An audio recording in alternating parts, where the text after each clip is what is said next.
sağlamlığa necə təbii qovuşmaq olar? İndi qovuşmaq üçün də nə etmək lazımdır? Bir mənalı şəkildə bilmək lazımdır. Biliş həyat.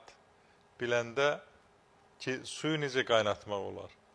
Su qaynasam mı yaxşıdır, qaynamasam mı yaxşıdır? Təbii su qaynayanda ölü su olur.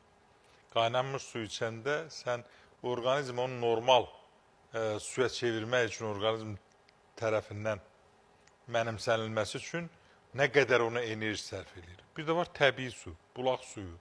Lap təbii qaynamamış suda təmiz su. Onun indi təbii ki, mütləq təmizliyinə fikir verilməlidir.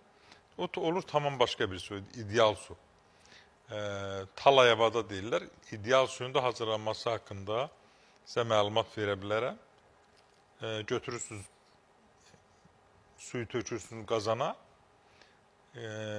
qazanı qoyursunuz soyuducuya, soyuducuda kənardan içərisinə doğru başlayır qaysaqlamağa. Yəni, nazik buz parçası yaranmağa və suyun içərisində olan deytrum, yəni o radioaktiv maddə yığılır mərkəzə doğru.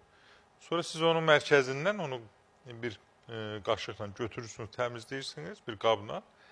Sonra isə üzündəki buzu götürürsünüz və oradakı olan bütün zərərli orqanizmlər məhv olur. Sonra onu qəbul edirsiniz. Ona deyirlər talayamada, qar suyu. Tam təbii qaydada qəbul edə bilirsiniz.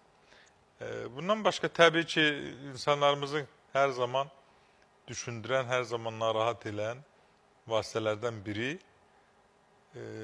onların sağlam qidalanması, sağlam həyat tərzi və təbii ki, hamının istədiyi bir şey sağlam və uzun ömür yaşamaq. Sağlam və uzun ömür yaşamaq üçün də mütləq aşağıdakı şərtlərə riayət etmək lazımdır, özü də hər zaman. Nə? Təmiz hava, bol miqdar su, hərəkət və ailə tərzi, ailə münasibətləri. Bunların bir yerdə, təbii ki, onun içərisində eyni zamanda düzgün qidalanma.